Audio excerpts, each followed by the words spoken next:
Bien, buenas tardes. Muchas gracias por la invitación. La camisa de fuerza, que significa tratar de vincular a partir de un concepto todo un conjunto, un repertorio investigativo, teórico y empírico, es muy interesante. Yo creo que es un ejercicio muy bueno, ayuda mucho en general a cualquier investigador esto, y por tanto cuando la camisa de fuerza de la ética para hablar de los movimientos sociales es una camisa de fuerza importante. Tiene mucho que ver con el título de mi ponencia, que yo la llamé, no un título muy afortunado, pero ya, la legitimidad como espacio de eficacia política de la ética. ¿Por qué planteo ese problema? Violentamente les digo que hay un camino, una aporía, un camino sin salida, o al menos una apariencia de camino sin salida en el problema de la ética. La ética, la corrección normativa, supone siempre una energía de estabilización, una energía poco expansiva. Todos los movimientos que de alguna manera son wagnerianos, digamos, tienden a cuestionar, tensionar la ética. Por tanto, toda energía de expansión en general choca con las voces de la prudencia, que siempre están muy cerca de las voces éticas. La ética, al estar muy vinculada al sentido común, por tanto, necesariamente está de alguna manera coaccionada por las condiciones de ese sentido común en un momento determinado. Toda fuerza revolucionaria que intenta cambiar el sentido común va a tener que tensionar éticamente su discurso frente al orden establecido. Mateo 10:34, principal revolucionario de la historia conocida, autor del calendario, de hecho, con su muerte, Jesús va y dice: mire, yo no traigo la paz sino la espada, yo traigo el disenso dentro de la familia, traigo la guerra entre los padres y los hijos, el conflicto entre las madres y sus hijas, la lucha entre los primos. El que no esté dispuesto a romper con su familia no es digno de mí. Cuando él dice eso, está diciendo que la comunidad normativa básica necesariamente tiene que quedar impugnada si yo quiero hacer una transformación.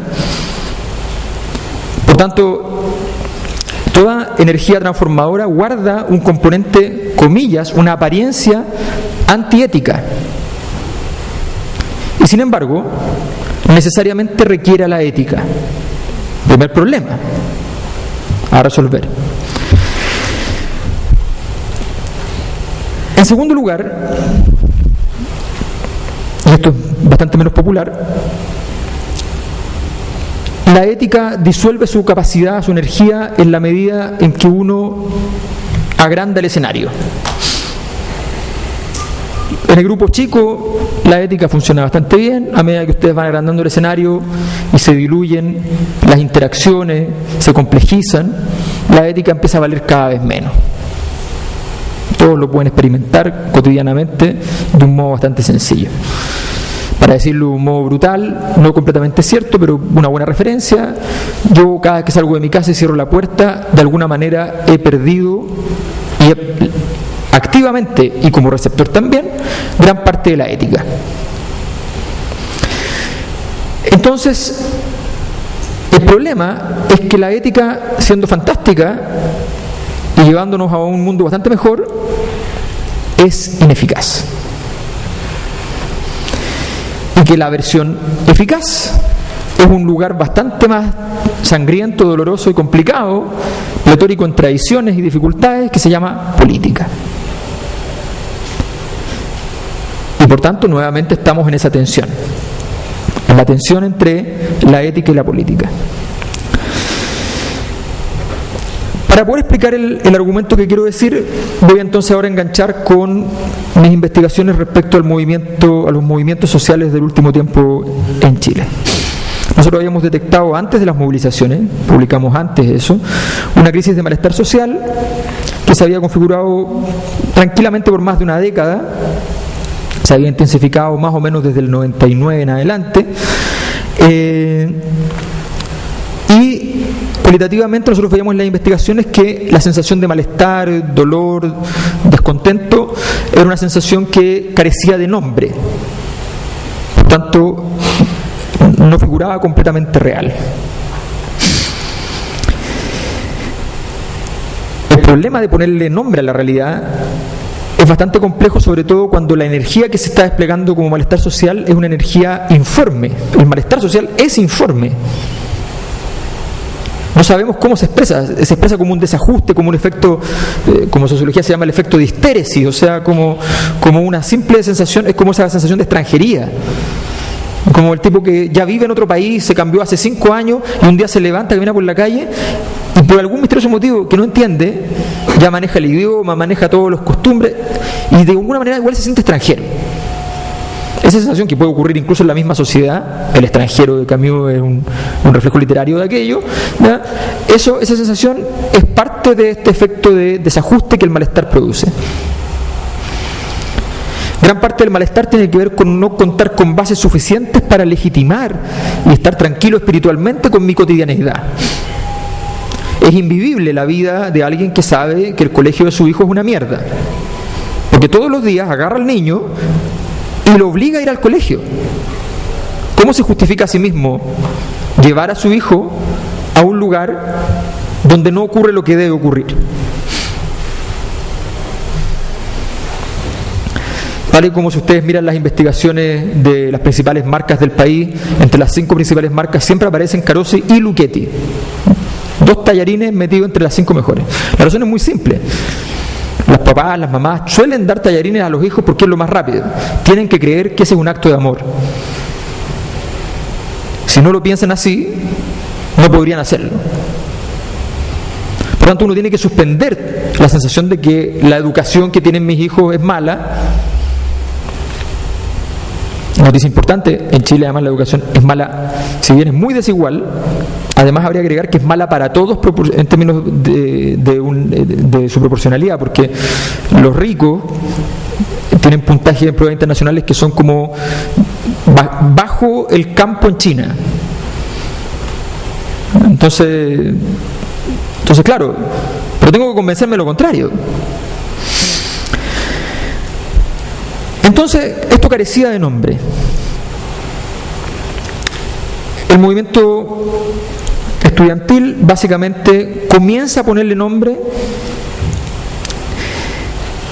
gracias fundamentalmente a una palabra que no esperaban que fuera el nombre del fenómeno, la palabra lucro.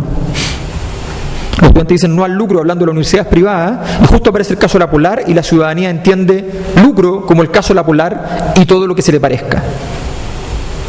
Es decir, concentración de poder, abuso en la concentración de poder, rendimiento económico del abuso.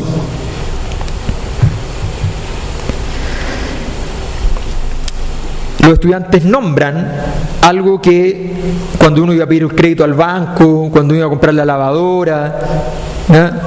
Cuando uno compraba la ropa que la estación nos ha invitado a comprar, cada vez que eso acontecía nosotros sentíamos algo que no tenía nombre y de pronto lo adquiere, y eso se llama lucro. Entonces el lucro no tiene nada que ver con ganar plata, no tiene nada que ver con que alguien trabaje y reciba una remuneración, no tiene nada que ver con que alguien haga un negocio y gane a partir del negocio, sino que es algo mucho más complejo, que tiene algunas reminiscencias de la usura, pero que no es la usura, y que entonces se configura como un primer nombre de esta realidad.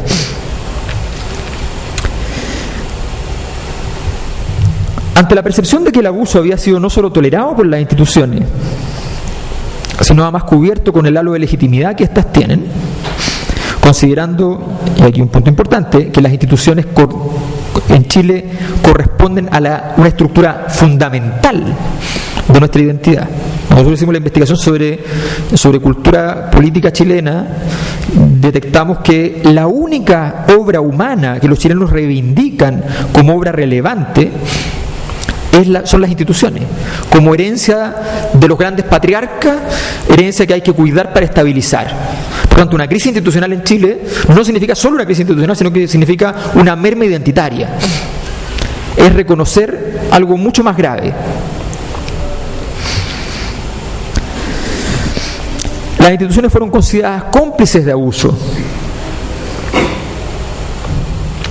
Y una cosa muy importante, al aparecer legitimidad en el movimiento estudiantil, la ciudadanía supo dónde moverse, porque no puedes irte de las instituciones sin irte a algún sitio que concentre la legitimidad. Entonces, se migra desde la institucionalidad hacia el movimiento estudiantil. Esa migración no es estable porque el movimiento social no es institucional, por tanto, supone un retorno. Pero cuando retorna, de hecho, retorna solo a algunas de las instituciones, solo a una en realidad, que es la única que rebota, y es coherente con el año 2012 que acontece un año donde el tema de la seguridad y el orden público pasa a ser muy importante, en parte por responsabilidad de los mismos estudiantes que aceptan la discusión en ese tono, y por tanto vuelve a Carabineros, pero no vuelve a ninguna otra. Pero la ciudadanía tiene que afirmarse de algo. Está bien, yo puedo no creer en el colegio, pero puedo creer que el movimiento estudiantil va a cambiar mi colegio. Entonces no hay problema. No me va a quedar con nada. El horror al vacío es histórico. Toda crisis institucional es una crisis de los aparatos que diseñan la verdad. El cuestionamiento de la verdad oficial es la crisis. Cuando la gente espera a saber lo que dice el CHOA para hacer lo contrario, eso es una crisis institucional. Cuando reemplazan las instituciones telúricas establecidas por Salfate, eso es una crisis institucional. Entonces, de eso se trata justamente. Cuando no hay producción de verdad en la institucionalidad, y cuando por tanto el sentido común deja de ser construido desde ahí. La reconstrucción de lo obvio es la energía fundamental de este proceso, en términos culturales. Descubrimos, desde octubre a la fecha, que los centros comerciales eran grandes, que pagábamos por los estacionamientos, que se discriminaba a las empleadas domésticas, que se discriminaba a los homosexuales, que las regiones estaban postergadas, que Calama producía mucha plata y no le llegaba, que el Costanera Center era alto. Descubrimos lo obvio. Cuestionamiento del sentido común, de la forma de lectura.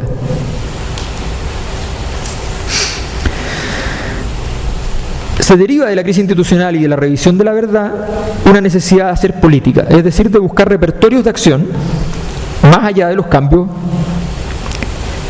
que se configuran como cambios pretrazados por la institucionalidad. Los movimientos sociales son un esfuerzo por reconstruir la polis sin saber muy bien cómo hacerlo.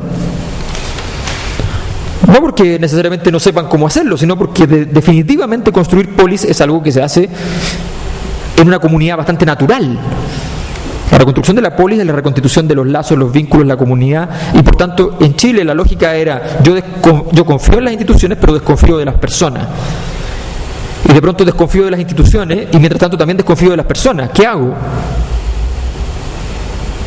Más aún, desconfío de mí mismo. Parte importante de nuestra cultura es lo que nosotros hemos llamado en las investigaciones el pecador económico. O sea, no me pase nada importante porque yo lo voy a hacer mal.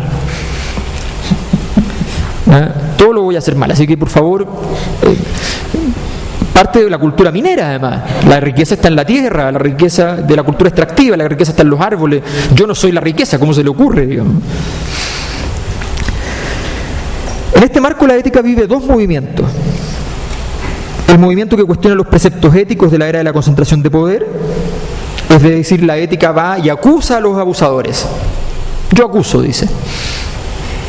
Ellos son los malos.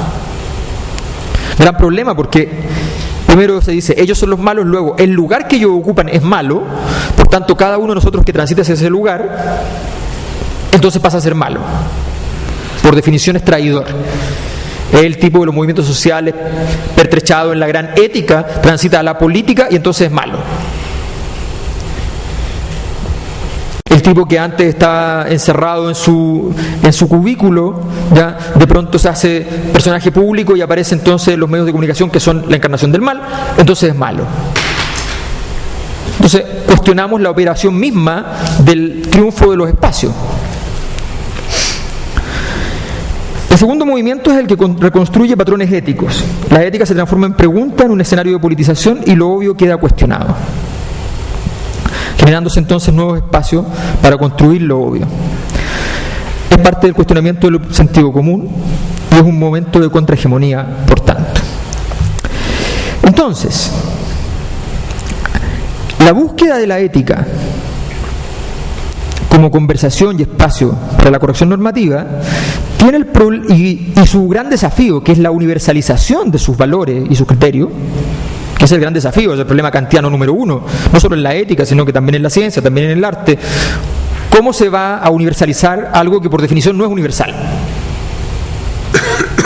Ese es el problema a resolver. Entonces, ese movimiento de universalización, que adquiere un cariz político, tiene como gran punto cuál es la magnitud de la ética que cabe dentro de ese proceso. Y en ese sentido,